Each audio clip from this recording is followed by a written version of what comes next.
a grande verdade é que quem procura o judiciário, mais do que a justiça, procura previsibilidade e receber o mesmo tratamento do que aquela outra parte em condição igual recebeu. A solução, às vezes, ela nem é a mais justa, mas a pessoa sai inconformada do processo quando o tratamento que lhe foi dado é diferente daquele que estava em condições muito semelhantes. Portanto, o que a inteligência artificial proporciona, e isso é muito valioso para todo e qualquer sistema de justiça, seja no âmbito administrativo, seja no âmbito judicial, é isonomia. Então, boa tarde. Inicialmente, gostaria de agradecer sobremaneira o convite do Expojude, do Judiciário Exponencial. É uma grande alegria estar aqui participando desse evento que já se tornou tradicional e que muito tem contribuído para o desenvolvimento tecnológico dos tribunais e da justiça brasileira. Saúdo ainda meu querido amigo Fábio Porto, está perto, mas está longe. Um dos grandes expoentes no Tribunal de Justiça do Rio de Janeiro, quando se fala em tecnologia, juiz auxiliar de inúmeras gestões. O avanço tecnológico do Tribunal de Justiça do Rio de Janeiro certamente tem a assinatura dele. E saúdo também meu grande amigo aqui, Walter Schwenkner, que foi secretário-geral do Conselho Nacional de Justiça no biênio 2020-2022, gestão do ministro Luiz Fux, época em que se desenvolveu o programa Justiça 4.0, que teve continuidade na gestão da ministra Rosa e agora com o ministro Luiz Roberto Barroso. Feito esse breve introito e saudando, é claro, todo o nosso público, eu gostaria de convidá-los a uma breve reflexão para contextualizarmos aqui e iniciarmos o nosso debate, a nossa conversa sobre a inteligência artificial generativa. Vejam, o ser humano hoje está em todos os continentes, em todos os biomas, nos locais mais quentes e mais inóspitos aos mais frios nas extremidades do nosso globo. E a que isso se deve? A nossa compleição física? Certamente não. Eu diria que a grande capacidade do ser humano é a sua capacidade de dominar ferramentas e assim se adaptar. E eu poderia relembrar aqui algumas dessas descobertas que transformaram a humanidade. O domínio do fogo, e o domínio do fogo é uma analogia importante, porque, embora imprescindível para a nossa vida contemporânea, quase tudo que temos ou usamos em algum grau utilizou o fogo. As nossas refeições no dia a dia utilizam o fogo, mas o fogo, se mal utilizado, pode gerar aí, como vimos, inúmeros incêndios, inúmeras queimadas, verdadeiras tragédias no nosso planeta e na nossa sociedade. Penso que é um paralelo importante, como vamos tratar mais à frente, com a inteligência artificial generativa. Mas poderia destacar outros. A invenção da roda, a eletricidade, invenções que de tempos em tempos transformaram o dia a dia da humanidade, transformaram a forma como vivemos. Pois bem, uma dessas invenções é a prensa. Vejam, no passado, todas as informações que nós dispunhamos eram traçadas, passadas oralmente, na forma de histórias. Né? Nossa mitologia teve essa tradição. Em seguida, passamos a ter, graças à escrita, outra grande invenção, os livros. Um grande avanço que permitiu que guardássemos o conhecimento. No entanto, todo esse conhecimento que estava em livros dependia de um processo muito moroso e burocrático para ser reproduzido para um único outro livro. E aí relembro aqui o filme O Nome da Rosa, com os monges copistas que devotavam a sua vida a reproduzir livros. Quanto do conhecimento da humanidade não foi destruído no incêndio da Biblioteca de Alexandria, que guardava grande parte do conhecimento à época. A primeira robusta mudança que tivemos foi com a invenção da prensa, que permitiu que um único livro se tornasse dezenas de livros em processo muito rápido e dinâmico, e com isso aumentamos o conhecimento disponível. No entanto, fenômenos recentes, como a própria internet, permitiram uma difusão muito mais acelerada do conhecimento e uma mudança significativa. Do alvorecer da civilização até o ano de 2003, nós produzimos 5 exabytes de informação. Esse conteúdo, na época em que essa famosa frase foi citada pelo diretor da Google, já era criado a cada 2 dias. Hoje em dia, ele é criado no espaço de minutos. Então, o nosso desafio hoje é como processar todo esse mar de informação que nós temos. O desafio não é mais achar uma informação, por exemplo, em uma biblioteca. Falei da Biblioteca de Alexandria, mas certamente o meu celular tem mais dados e informações do que a Biblioteca de Alexandria tinha. Nosso desafio hoje é conseguir perscrutar esse universo de dados e de informações e obter aquilo que desejamos. E para navegarmos nesse tempo em que vivemos, precisamos de uma nova invenção, uma nova ferramenta que tem se popularizado, que é a inteligência artificial generativa, que certamente todos os senhores aí já utilizaram. Mas é claro que ela não é uma panaceia, ela traz consigo uma série de dificuldades. E para falar mais sobre isso, eu passo a palavra para o meu marechal aqui, Walter Schwenkner. Deixa eu pegar o seu microfone. Inicialmente, boa tarde a todos. Eu queria agradecer as palavras gentis do meu colega, amigo, Dr. Anderson Paiva, também fazer uma saudação ao Fábio, Dr. Fábio Porto. O Anderson muito bem destacou, o Fábio é uma referência não só no Tribunal de Justiça do Rio de Janeiro, como também em nível nacional, no tema de desenvolvimento tecnológico no âmbito do Poder Judiciário. Tenho muita admiração por esses dois colegas.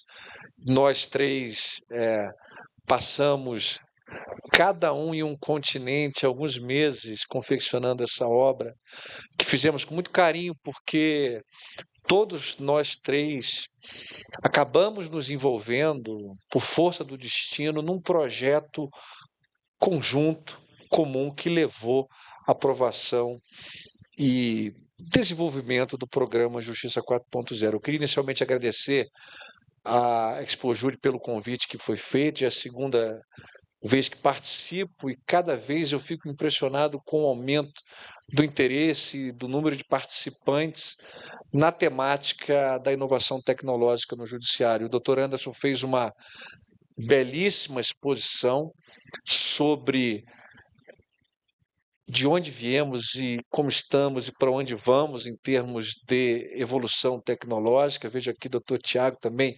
especialista no tema, né? Tivemos juntos lá na Uninove, também no CNJ, enfim, né?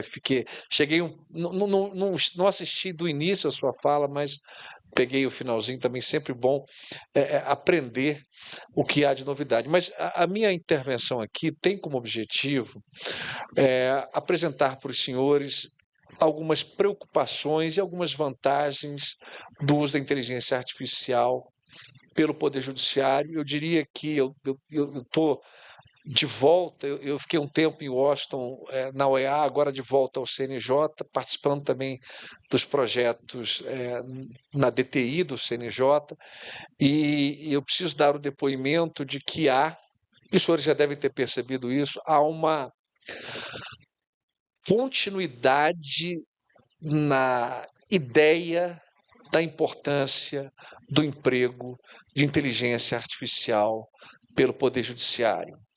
Dúvidas do tipo, será que devemos ou não utilizar? Isso já se encontra no retrovisor e já não gera mais qualquer tipo de angústia.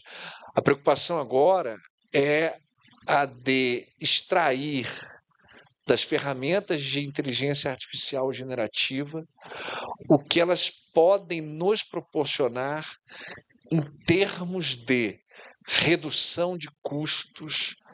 O serviço público da justiça, ele gera uma despesa que não é desprezível e, portanto, qualquer economia é bem-vinda, e não há dúvidas de que o uso de IAG pelo Poder Judiciário, eu diria que não só é conveniente, mas é fundamental. fundamental para reduzir a relação do gasto com relação ao PIB, né, do judiciário gasto em relação ao percentual do nosso produto interno bruto. Se olharmos para, por exemplo, um dos pioneiros projetos de inteligência artificial no judiciário, o Vitor, no Supremo, que é uma referência ao saudoso ministro Vitor Nunes Leal, a redução do número de pessoas que precisa analisar a admissibilidade de um recurso extraordinário, a redução é absurda. Absurda. O Vitor é um programa que consegue, em curtíssimo espaço de tempo, analisar inúmeros recursos e propor soluções para os ministros. Só para os senhores terem uma ideia, eu sou do Rio de Janeiro, eu vim para Brasília em 2011 para auxiliar o ministro Luiz Fux, no Supremo Tribunal Federal, e naquela época, há cerca de 13, 14 anos atrás, o ministro do Supremo tinha um acervo de aproximadamente 6, 7 mil processos, alguns com 8, 10 mil processos. O Vitor entra em campo, hoje o ministro tem entre 700 e 2 mil processos. Essa é a consequência. Então, não só reduz despesa, porque você precisa de menos para produzir mais, como também confere celeridade, uma das maiores críticas que o Poder Judiciário recebe, e muitas vezes injustas, porque tem coisa que demora não em virtude do Poder Judiciário, mas é óbvio que a inteligência artificial imprime uma velocidade muito maior para a análise dos processos. Vou dar um exemplo para os senhores. Hoje nós temos o PreviJude, que é um microserviço acoplado na plataforma digital do Poder Judiciário, que tem como espírito automatizar a tramitação dos processos previdenciários. Há coisa de um mês atrás, eu fiz uma reunião em Porto Alegre com juízes da 4ª Região, e eu que sou de vara previdenciária, eu no Rio de Janeiro sou titular de uma vara previdenciária, eu fiquei impressionado com o que o PreviJude pode fazer em termos de automatização, ao ponto de, só para os senhores terem uma ideia, em uma ação em que a parte autora pede um auxílio-doença, a primeira vez que o juiz vai despachar é quando ele recebe a minuta de sentença.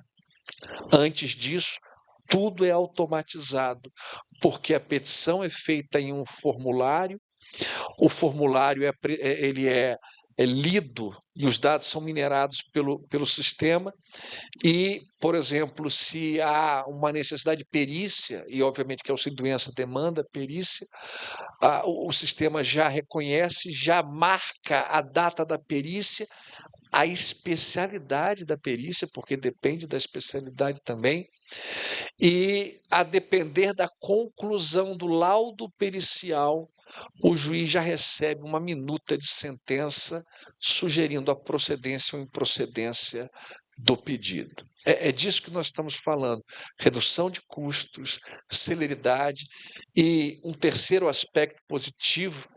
E eu acho importante falar de aspectos positivos. Eu me lembro de uma passagem do Bill Gates em que ele falava que quando surgiu o computador pessoal, ele ia para os eventos e todo mundo falava mal do computador, reclamava, só via desvantagem, que agora a pessoa vai emburrecer, que não vai mais ler livro, mais vai ler enciclopédia, que não sei o quê. Aí ele falou, mas espera aí, mas será que ninguém fala bem de computador? Será que ninguém fala bem de inteligência artificial? Será que os temas são só bias, vieses discriminatórios, opacidade, etc?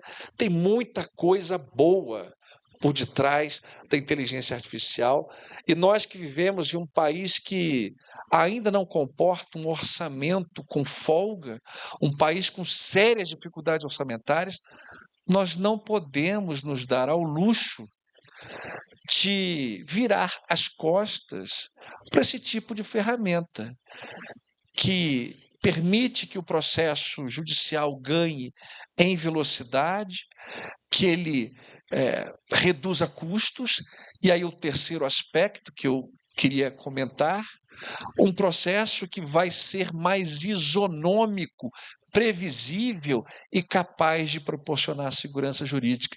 Porque a grande verdade é que quem procura o judiciário, mais do que a justiça, procura previsibilidade e receber o mesmo tratamento do que aquela outra parte em condição igual recebeu.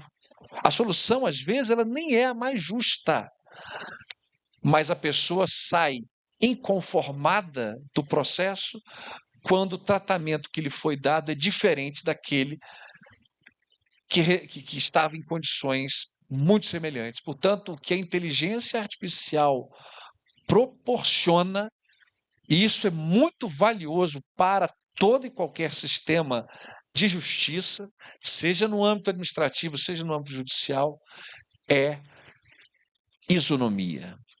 Porque como um sistema de inteligência artificial trabalha com mineração de dados, e o CNJ tem investido muito no Codex para extrair os dados dos processos para poder, enfim, né, usar esses dados da melhor forma possível, você tende a ter uma resposta que representa um olhar mais panorâmico do que aquela visão do magistrado, no caso concreto, com todas as suas idiosincrasias, todas as suas características pessoais.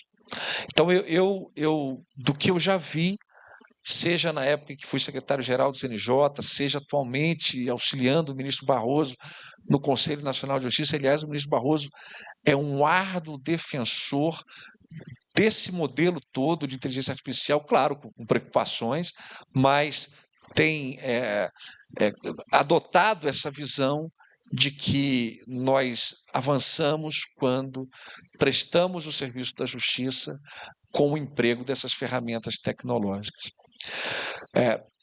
Quais são as principais preocupações que hoje nós temos no âmbito do Poder Judiciário em relação à inteligência artificial? Tenho certeza de que muitas das que eu vou rapidamente comentar, porque eu não quero tomar o tempo do meu colega Fábio Porto, que ele vem apresentando um exemplo de uso de AG no Poder Judiciário, mas a primeira que eu queria destacar, o primeiro desafio, a primeira reflexão que devemos ter é sobre o viés eventualmente discriminatório que o modelo de inteligência artificial generativa pode representar caso seja, na verdade vai ser, né, utilizado de forma massificada pela sociedade brasileira. Eu não tenho dúvida de que em 5 anos, né, eu tenho ido a eventos, pergunto às vezes quem já usou inteligência artificial generativa, como aqui um evento específico mais voltado para o pessoal que trabalha com isso, acho que se não todos, a grande maioria vai dizer que usa, mas isso não é a realidade do Brasil. Mas eu não tenho dúvidas que daqui a 5, 10 anos, nem 10 anos, mas 5 anos, se você for a um evento perguntar quem usa ChatGPT ou qualquer outro sistema, vai dizer que usa e que é até fundamental. Mas a preocupação é com o viés, porque a experiência já demonstrou que as propostas de decisão de modelos de inteligência artificial generativa podem ser tendenciosas. Podem, em razão dos dados com os quais ela trabalha, sugerir decisões que são discriminatórias. Eu sou professor na UERJ, no programa de pós-graduação, lá participei de uma banca, uma colega da UERJ, juíza federal, a Isabela Ferrari, que escreveu sobre discriminação algorítmica, exatamente tratando desse tema, porque virou até um livro, o trabalho dela de doutoramento, e exatamente a preocupação, né, porque aquele velho exemplo, né, do sujeito que vai sentenciar e recebe da inteligência artificial a informação de que um determinado grupo de pessoas, de uma determinada classe social, tem mais propensão a praticar crimes. Isso é um problema, isso precisa ser enfrentado, mas o que eu queria colocar aqui para reflexão é o seguinte em relação a esse problema. O ser humano é preconceituoso. Se a inteligência artificial é tendenciosa, é porque o ser humano é tendencioso, é preconceituoso. ele pré-julga. Só que há uma diferença. Daniel Kahneman fez aquela famosa divisão de sistema 1 e sistema 2 do pensamento, o sistema intuitivo, o sistema 1, o sistema 2, já o mais racional, mais amadurecido. E o preconceito do ser humano em relação aos fatos que lhes são apresentados está mais presente no sistema 1, que é intuitivo e que muitas vezes trabalha com dados imprecisos. Inteligência artificial generativa não tem sistema 1. Trabalha com sistema 2. E o recém-lançado Strawberry, o morango, né, o moranguinho do Altman, ele reforça ainda mais o sistema 2. Então, onde eu quero chegar? Existe a possibilidade de preconceito no uso de inteligência artificial generativa. Mas comparando com o preconceito do ser humano, o risco é menor. É menor porque a máquina não trabalha com o sistema 1. O preconceito que há de virar da IAG é um preconceito alicerçado em dados, porque a sociedade é preconceituosa. E isso é um problema. Isso é um problema. A questão que se coloca, do ponto de vista até filosófico, uma questão filosófica é: cabe a alteração daquilo que é o modelo social para que a sugestão da IAG não seja uma sugestão preconceituosa, ou será que vida que segue e devemos enfrentar isso construindo, esse é o grande desafio, um modelo de governança plural e um modelo de governança inclusiva para evitar essa perpetuação do preconceito, do bias.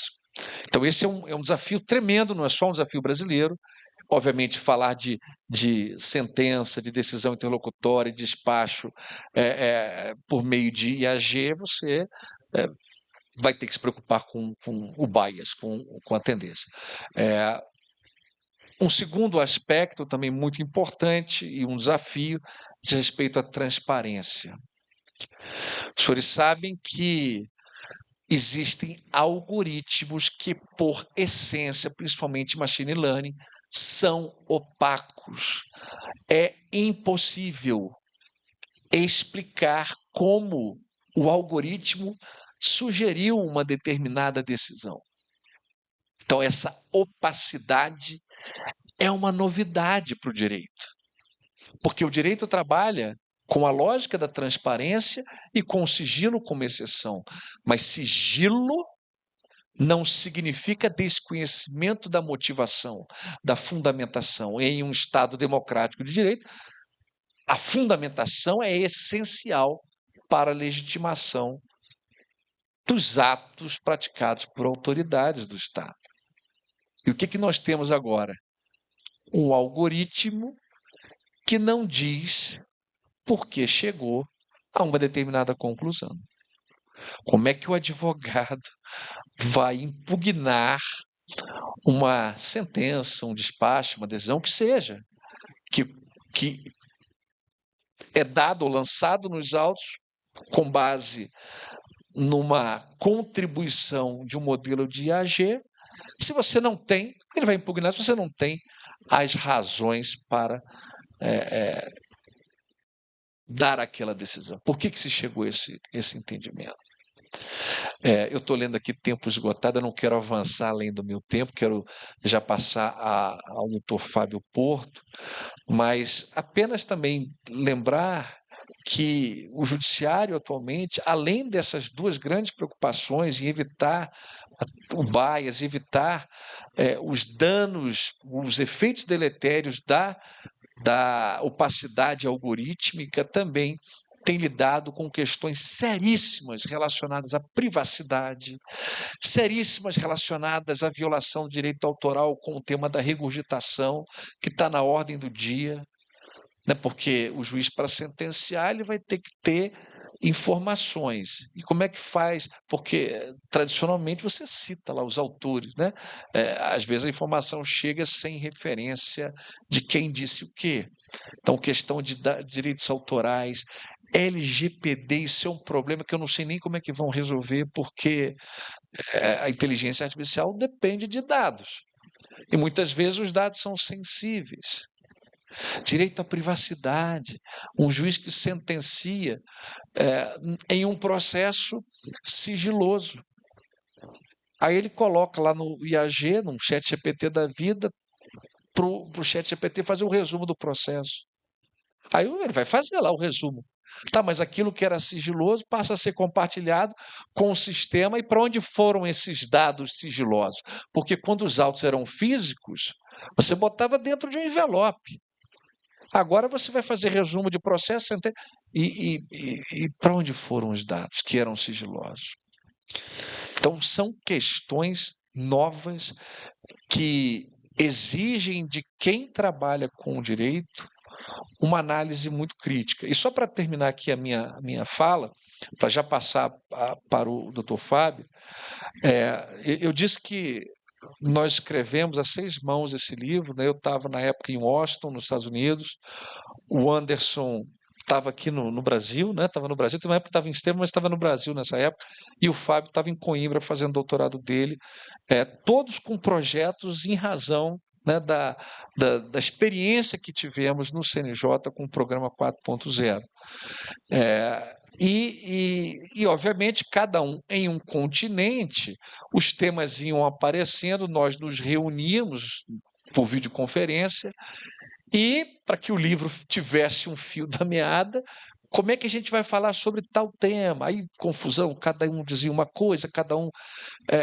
Nem sempre, aliás, normalmente não havia, né, unanimidade, né, cada um pensa de um jeito, e os temas são sensíveis do ponto de vista da ética e da filosofia, mas houve um tema que, desde o início até o final, foi unânime. Ninguém hesitou.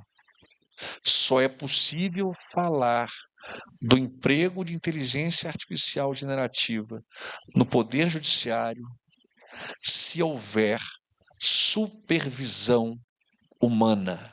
Essa história da máquina decidir pelo homem não tem cabimento, há um limite. Mas por que isso? Por que, por exemplo, naquele exemplo que eu dei do auxílio-doença, por que o computador já não pode? Se o laudo diz que a pessoa está incapacitada, por que já não pode sair lá uma sentença dizendo assim, olha, implanta o benefício de auxílio-doença? A razão filosófica para isso é porque é o homem que sente dor, e porque sente dor, é o homem que tem empatia, e porque tem empatia, é o homem, é o ser humano que tem condições de analisar situações fáticas e fazer um juízo de valor. Nenhuma inteligência artificial generativa tem esta aptidão. Por isso, eu queria reforçar esse ponto e passar, né, já esgotei demais o tempo aqui, já piscando a beça, mas passar ao doutor Fábio, né, mais uma vez cumprimentando o Fábio, e sempre bom revê-lo, ainda que pela tela, e que a gente possa se reencontrar. Começou na gestão do ministro Fux e hoje, Anderson, usa em todas as decisões e sentenças, né? Depois o ministro Barroso deu uma forma também, e eu achei que funciona muito bem, pelo menos faz parte daquela ideia de que você resolve tudo aqui. Então, é lá, as razões de decidir, os fundamentos, né? Em resumo do que se consta ali, e o dispositivo. Pedido de julgado parcialmente procedente para condenar o réu ao pagamento de indenização no valor de R$ 25 mil, qual é a tese? Mas, senhores, isso tudo feito em audiência, e eu vou dizer quanto tempo eu levei. Eu não tinha nada. Eu ouvi uma testemunha, vi a inscrição da parte, falei, não dá para a gente ficar com esse processo mais um dia sem julgar. Eu levei exatos 15 minutos. Exatamente 15 minutos, e a sentença tem 24 páginas. 24 páginas. Vou passar para não dizer que é mentira. Não tem, não. Tem sim, isso aqui, 24 páginas. Lógico, tem muita coisa aqui que é cópia, né? Isso aqui é jurisprudência. Então, fiz a pesquisa na hora, né, de jurisprudência. Vem vários precedentes para citar, então ocupa parte do negócio, mas todo o resto, com auxílio de modelos de inteligência artificial, se conseguiu construir isso em apenas 15 minutos, sentenciei, e aqui, para provar para os senhores, sentença prolatada em audiência, intimados presentes, da data de hoje. E aí, como é que eu faço isso? Como é que fez? De que forma?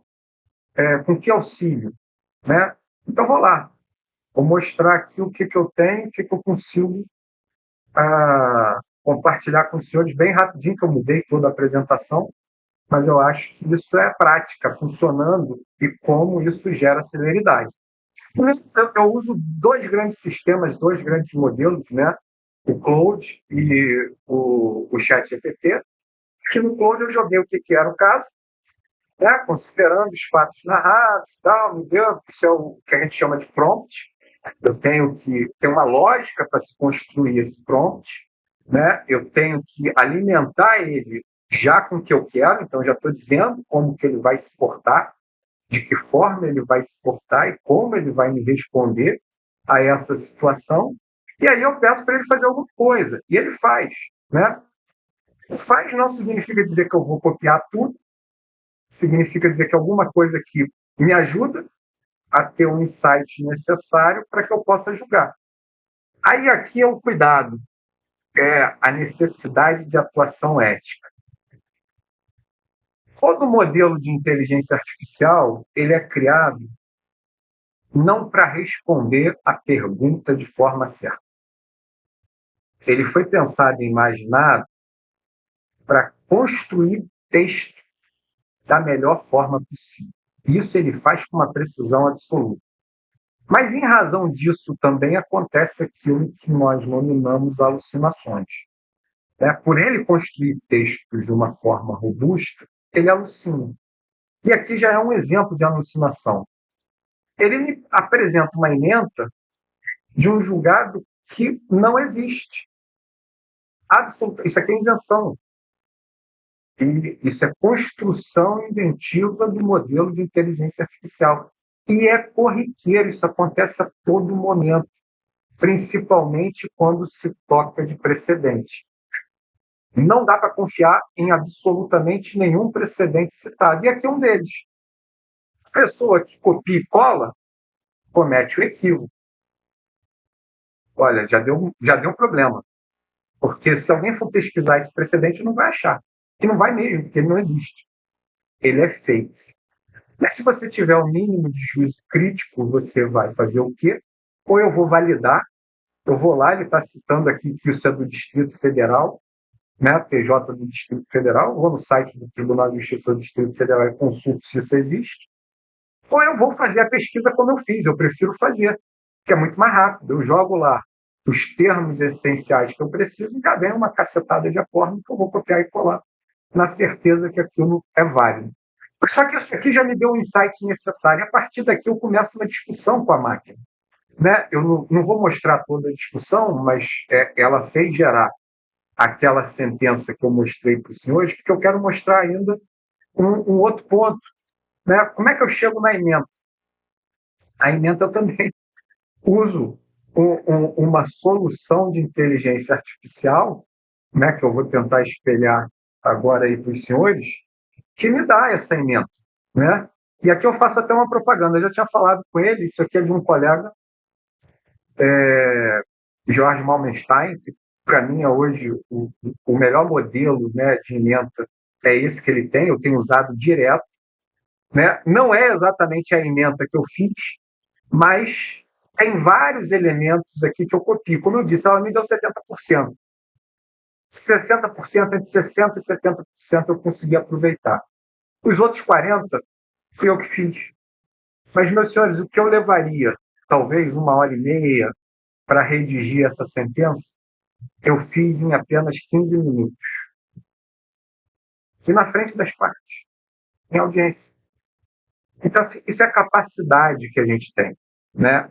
Isso é a possibilidade, quando você sabe usar, e sabe usar de forma ética, que acima de tudo é o mais relevante, é o mais importante, é saber que aquilo ali tem repercussões e essas repercussões podem gerar problemas, você tem que usar isso de uma forma ética, de uma forma séria, de uma forma adequada, né? Não é de qualquer jeito, não é de qualquer forma, não é de qualquer modo.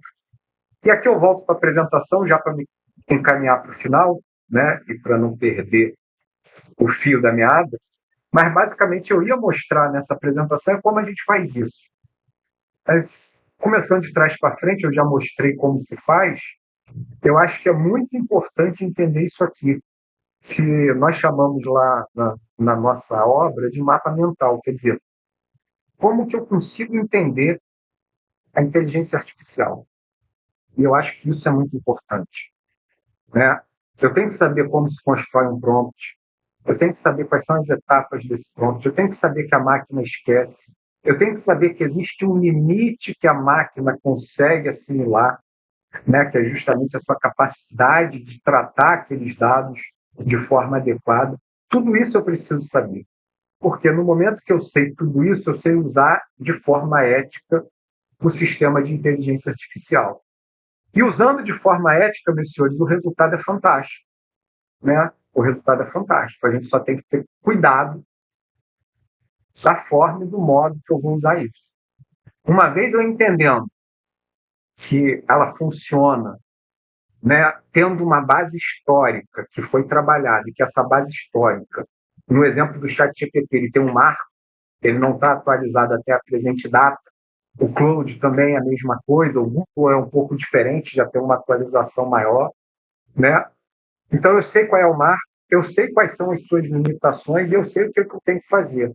Como que eu vou construir essa pergunta, de que forma eu vou construir esse prompt, para que eu tenha a resposta que eu desejo, né? Para que eu tenha a resposta que ela vai me dar de forma adequada, de forma aderente, de forma correta. Mas sempre sobre a batuta e a supervisão humana. Costumo dizer que hoje existe um novo direito fundamental, né? O universo digital, que agora irradia para todas as áreas do direito, em especial o direito constitucional, gerando aquilo que muitos chamam de constitucionalismo digital. O professor Balagarré Caleron, ele usa uma expressão muito interessante, né? Constituição algoritmo. Ele diz que a Constituição tem que se adaptar a esse novo mundo, e aí ele já usa essa expressão, a Constituição algoritmo.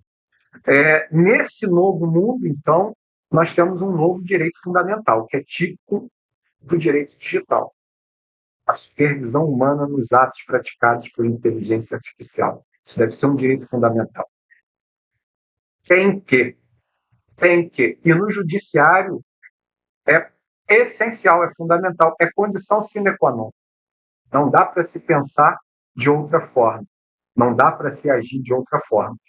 A construção desse prompt tem uma série de regras, que não vai dar o tempo para a gente falar aqui, e eu já prometo, me encaminho aqui para os 5 minutos finais, preciso apenas de 5 minutos para encerrar, né, que eu vou passar a apresentação já para a nossa parte final, que eu acho que é o tema que o Tiago levantou, né? Por quem que nós queremos ser julgados? Né? Acima de tudo, será que nós seremos substituídos? Há possibilidade de substituição do ser humano? Eu não tenho a menor dúvida que não, meus senhores. E os motivos são múltiplos. O Walter colocou de forma precisa, né? Mas, acima de tudo, eu acho que a gente tem que levar em consideração que o direito ele é permeado por valorações complexas que são extraídas da experiência humana. E o Walter bem colocou, né? Só aquele que sentiu dor tem a capacidade de julgar o próximo. A experimentação da dor é a que nos possibilita uma forma de equalização do justo. Na filosofia se usa a expressão qualia. Qualia é aquele resumo dos sentimentos humanos que só o ser humano tem. o doloroso da dor, a vermelhidão do vermelho, é algo que só o ser humano consegue perceber quando se fala isso. A máquina pode repetir, mas ela não percebe, ela não sabe o que é isso. E, acima de tudo, né, a evolução da jurisprudência é da essência humana. Eu diria para os senhores que nenhum componente de inteligência artificial teria a capacidade de reconhecer a união homoafetiva como fez o Supremo Tribunal Federal. Nenhum. Nenhum. Isso é da essência humana. Perceber a implicação que isso tem no ser humano. Né? E daí porque eu não tenho a menor dúvida, e aí nós temos uma série de fundamentação jurídica, né? Mas, acima de tudo, eu só vou me pegar numa aqui, que não é minha, é a tese do professor Luiz Greco, né, que é fantástica, que é impossível aplicar direito sem responsabilidade. E esse é um dos fundamentos que ele usa para dizer que não é possível que isso aconteça. Então, meus senhores, como que a gente vê, né, de que forma eu vejo a inteligência artificial generativa? Eu ia passar, mas em razão do tempo, eu vou me ater ao tempo estritamente. Tem um vídeo do Steve Jobs, eu acho que esse vídeo é muito interessante, e eu concordo com ele, que ele, logo no início, quando ele lança o primeiro computador, ele participa de uma entrevista e ele é questionado, né, o que seriam os computadores. E nessa entrevista ele faz menção a uma reportagem da revista Nature que comparou a capacidade dos seres humanos. E aí ele disse que os seres humanos, quando comparados com os animais, perdiam para todos. Mas, se o ser humano fosse comparado com os animais com um dos seus inventos, ele ganhava. Então botaram o ser humano em uma bicicleta. O ser humano numa bicicleta superava a capacidade dos outros animais. E aí o Steve Jobs disse isso: o computador é uma bicicleta. O computador é uma bicicleta. Tem uma bicicleta para a mente humana. E eu acho que a inteligência artificial é uma super bicicleta para a mente humana. E essa super bicicleta, ela precisa de alguém para pedalar, meus filhos. Esse alguém somos nós. Né? A essência do ser humano está aí. A gente não pode abrir mão de ter o ser humano no comando, de ter o ser humano no controle, porque a inteligência artificial só vai caminhar pelas ciclovias do poder judiciário sob a estrita supervisão de um magistrado, de um servidor. Não há, a meu sentir, né, e a nosso, posso falar aqui coletivamente, como isso se fazer de forma autônoma, sem a supervisão humana. É possível que ela seja usada? Eu diria que não é possível, não. Hoje é essencial, é fundamental, é indispensável. Eu já não vejo o judiciário ou qualquer operador do direito sem utilizar esses componentes de inteligência artificial. Eu não consigo visualizar isso. Né? Mas aí é como está na passagem aí no quadro, Bertold Brecht tem uma das múltiplas passagens, mas essa é muito interessante, que ele diz que, olha, general, seu tanque é uma máquina poderosa, esmaga a floresta sem ônibus, mas tem um defeito, precisa de um motorista. Esse motorista, meus senhores, somos nós. Esse motorista somos os operadores do direito que não podemos abrir mão. Nós não podemos deixar que os operadores do direito fiquem à látria dessa discussão. E essas reflexões estão aí. Infelizmente, o livro esgotou. Felizmente, né? Infelizmente, não. Felizmente, o livro esgotou. A gente está pensando aí numa nova tiragem ou edição, mas ainda acho eu que tem a versão eletrônica disponível. São reflexões coletivas de amigos, mas, acima de tudo, pensadores, né, que ousaram imaginar esse novo mundo. E esse novo mundo não é simples de ser entendido, não é simples de ser percebido, não é simples de ser analisado. Mas eu acho que a gente tem que caminhar. E toda grande jornada começa com o primeiro passo, e eventos como esse representam, sem sombra de dúvida, um grande passo para a comunidade jurídica. Muito obrigado aí pela atenção que me foi dispensada.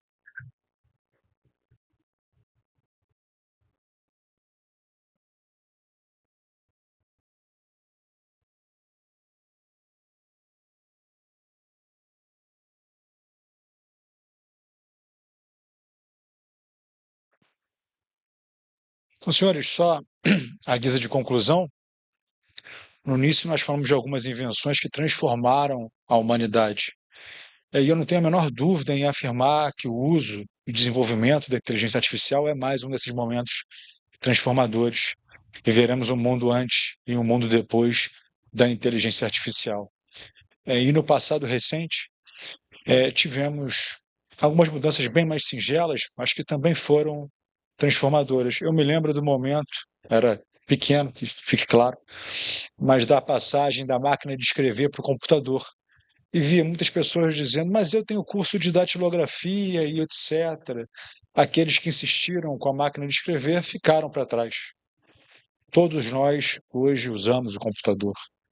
Quando surgiram os smartphones, conheci várias pessoas que diziam, mas para que eu quero isso?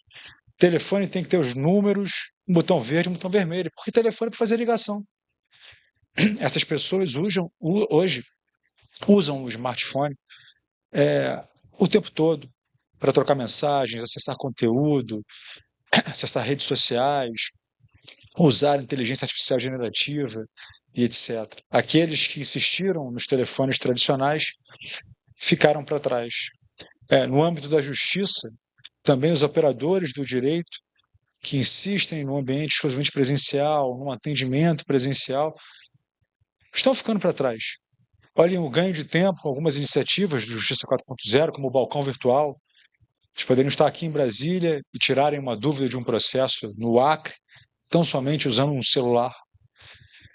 Pensem nas audiências por videoconferência. Falamos que o próprio livro foi escrito a várias mãos e em vários continentes. Os núcleos 4.0 vão revolucionar a jurisdição, eu não tenho dúvida nenhuma disso. E mais uma, ou talvez a grande invenção desse nosso século, é o desenvolvimento da inteligência artificial generativa.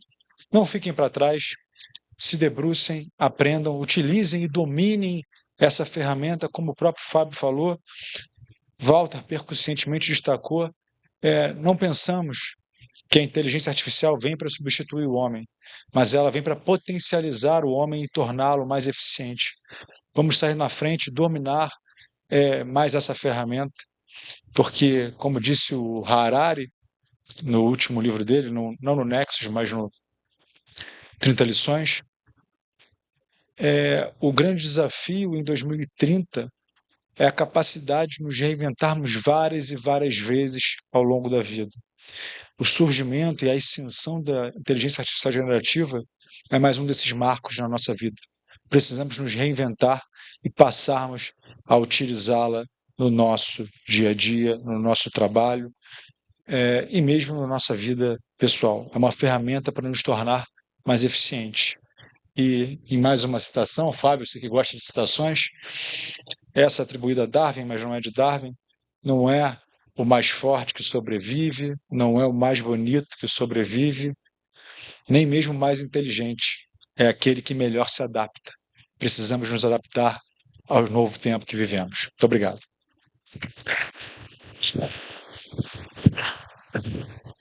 A amizade é um problema, né? O Anderson falou agora, citação, olhou para o Fábio, eu achei que ele ia falar do Lulu Santos, né?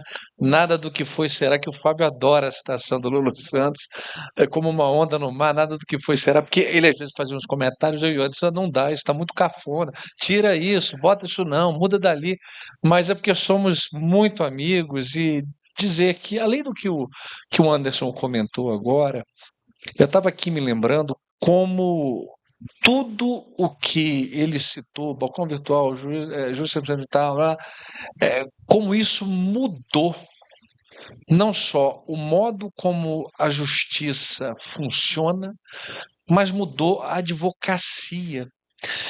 E refletindo sobre inteligência artificial, talvez estejamos, pela primeira vez na história da advocacia, numa situação inusitada, em que o advogado solitário, no seu escritório, porque, aliás, essa é a realidade do Brasil, né? O one-man show, né? O advogado que tem ali o seu escritório artesanal, essa é a realidade do Brasil. As grandes corporações são exceção. Esse advogado sozinho no seu escritório, sem os mesmos recursos que o escritório com 500 advogados tem para comprar livros, para fazer uma biblioteca, para construir edifícios de mármore. Esse advogado, com essa ferramenta, ele consegue ser um melhor profissional. Não é igual, não. Um melhor profissional do que um grande escritório de advocacia que não invista em inteligência artificial generativa. Porque não dá para competir. O Fábio mostrou um exemplo de uma sentença bem elaborada sobre um tema que não é corriqueiro. Esse tema talvez seja a primeira vez que ele julgou este tema específico. Porque quando é demanda de massa, Ctrl+C, Ctrl+V. Agora, esse caso não. Em 15 minutos.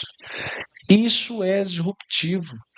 Seja para o Poder Judiciário, seja para quem é advogado. Então, fazendo coro com o que o Anderson comentou, quem ainda não usa, não tenha vergonha e passe a usar, porque senão será atropelado por quem utiliza. Nós teremos dois tipos de profissionais no direito. Aquele que acompanha a caminhada, olhando para os lados, se adaptando, e o que ficou com a roupa do passado. E o que não trocou a roupa. E isso é forte, mas o passado já nos mostrou que isso aconteceu com a máquina de escrever, com o computador, com a internet. Quantas pessoas de mais idade, normalmente de mais idade, esse negócio de internet, isso não é para mim. Eu tinha um professor de internacional que ele dizia, já saudoso, ele dizia assim: o meu cérebro foi feito na época de Ramsés, como é que eu vou saber usar celular? Né? Não mudou, o cérebro é o mesmo. Mas a gente brinca e tal, mas no fundo, quem não se adaptar, não é nem que vai ficar para trás, a coisa é tão séria que não vai conseguir exercer a sua profissão, porque não será competitivo. Então, essa talvez seja a mensagem final. Acho que todos nós três comungamos desse entendimento, somos juízes, cada um no seu canto e tal, mas tivemos a oportunidade, o prazer de trabalharmos juntos, e nós três vimos toda essa revolução. E como muita coisa ainda está por vir. Quem é que imaginava desterritorialização da justiça? O advogado que faz 3 audiências no mesmo dia, no mesma tarde, em 3 estados diferentes. Isso era impensável. Então a profissão está mudando e a inteligência artificial, ela potencializa isso de uma forma absurdamente disruptiva.